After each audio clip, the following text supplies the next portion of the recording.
เอาพี่น้องรอติดตามรับชมน้ำกันเด้อเบาจันเปิดเครื่องเสียงไว้แล้วเดี๋ยวนี้นะจะมาหรือบ่มาก็เบิ่งน้ำกันแต่ว่าดักให้พี่น้องเบิ่งซื่อๆเด้อ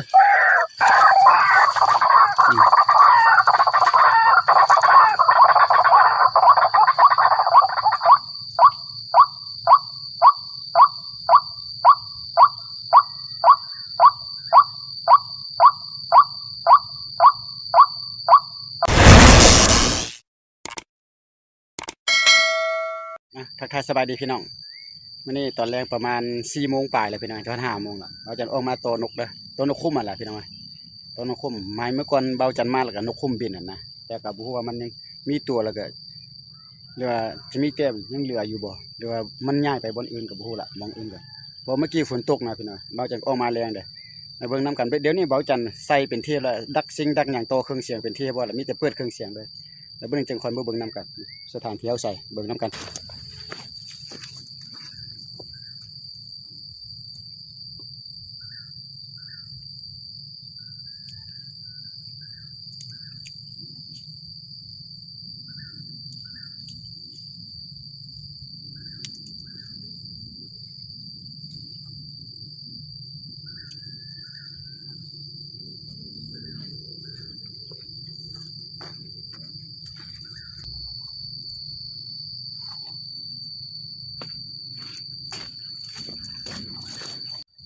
สบายดีพี่น้องเอาจันโตนกคุ้มเราบ่เข้าพี่น้องเลยเนาะนกคุ้มบ่มามันเมื่อกี้ฝนตกเลยนะเนี่ยเป็นแต่น้ำยังมีน้ำเนี่ยเป็นโบกเป็นโบเนี่ยบางเธอฝนตกมันบ่ออกกับประจักษ์เรือบ่มีตัวกับประจักษ์เนาะเดี๋ยวนี้เบาจันเอาเครื่องเสียงมาตั้งอยู่นี่พี่น้องนี่เครื่องเสียงตั้งอยู่ในป่าไว้แล้วก็เบาจันจะโตนกวักเบิ่งพี่น้องแต่ว่าเบาจันบ่มีเครื่องเครื่องดักมันได้บ่มีบ้องเสียงบ้องหยังเด้อแต่ว่าจะโตนกวักบ้านนกวักจะอยู่แถวนี้หันนะอยู่แถวบริเวณแถวนี้พี่น้องว่านกวักนั่นจะมาบ่หันนะเรือจะมีตัวบ่หันนะก็ลองโตเบิ่งอยู่แต่ว่าอยู่ป่าสวนมันตุนเนาะอันนี้ทางหน้าสุดเนาะทางนั้นกายกงกันข้ามไปทางนั้นก็จะมีสวนอีกบางมีสวนพี่น้องแต่ว่าเขามีหัวมีสวนเขาไปบ่ได้เนาะก็เบาจันจะเปิดเครื่องเสียงจะโตนกวักเบิ่งแล้วก็จะตั้งกล้องไว้เด้อพี่น้องตั้งกล้องไว้แล้วก็ว่านกวักจะมาหรือบ่มาก็คอยเบิ่งติดตามรับชมนํกันนะพี่น้องเนาะเอาขออนุญาตเปิดเครื่องเสียงก่อนพี่น้องเอาพี่น้องรอติดตามรับชมน้ำกันเด้อเบาจันเปิดเครื่องเสียงไว้แล้วเดี๋ยวนี้นะจะมาหรือบ่มาก็เบิ่งน้ำกันแต่ว่าดักให้พี่น้องเบิ่งซื่อๆเด้อ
พี่น้องเอ้ยน่าจะบ่มาเนาะพี่น้องเนาะ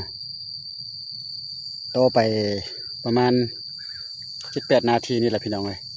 ไปเก็บเครื่องเสียงก่อนพี่น้องเอ้ยกับยาวกับเพื่อนกันแรงคำแล้วไปเนี่ยนะตอนแรงคำละอันนี้โตเป็นแนวทางให้พี่น้องเบิ่งซื่อๆพี่น้องเอ้ยเนาะว่านกกวักมันอยู่ป่านี่ก็มีบ่หั่นนะหรือว่าจะมีตัวพอจะออกมาให้เขาเบิ่งบ่แต่ว่าออกมาก็มีแต่ว่าบ่สร้างเอาดอกบ่มีตัวอันน่ะที่ว่าดักมันพี่น้องเอ้ยมีแต่อาวุธก็บ่มีดอกมีแต่ว่าตั้งก้อละไข่พี่น้องได้เบิ่งซื่อๆว่ามันมีตัวมันจะออกมาหั่นนะเนาะพี่น้องเนาะเอาขออนุญาตเก็บเครื่องเสียงก่อนพี่น้องเอ้ยเอาสบายดีทุกคนน้องบ่าวจันก็จะกลับเฮือนแล้วบ้านนี่นะน้องเอ้ยบ่เข้าเนาะโตนกคุ้มก็บ่เข้าโตนกวักก็บ่เข้าเนาะแต่ว่าเป็นแนวทางเนาะนกคุ้มนี่ก็มีอันน่ะเอาวงเสียงมาอยู่ดักแต่ว่าบ่เข้าแล้วก็เลยว่าบ่ทายเลยเนาะทายแต่น้อยเดียวเนาะตอนใส่พี่น้องเอ้ยไปบ่าวจันก็จะกลับเฮือนแล้วเลี้ยงแล้วพี่น้องเอ้ยนี่ตะเวนก็โหยเห็นบ่พี่น้องเกมจะตกดินละบ่าวจันก็กลับก่อนพอกันไปในคลิปต่อไปเนาะพี่น้องเนาะเอาเป็นจังได๋ก็ขอฝากไลค์ฝากแชร์ฝากติดตามกันเด้อบ่มานก็บ่เป็นอย่างหากินพี่น้องบ่าวจันก็ยากนะให้มันได้แล้วก็ให้มันได้อยู่ได้กินอะไรจึงออกมาพี่น้องไงกับบนเนบนนว่าบางมือกับได้บางมือกับประมาณหันหน้าพี่น้องก็ขอโทษอภัยกลับก่อนพี่น้องเนาะพอกันในคลิปต่อไปสำหรับคลิปนี้เบิ่งแล้วก็ฝากกดติดตามฝากกดไลค์กดแชร์กันเด้อพี่น้องเด้อบ๊ายบายพอกันคลิปต่อไปพี่น้องสวัสดีครับแล้วพี่น้อง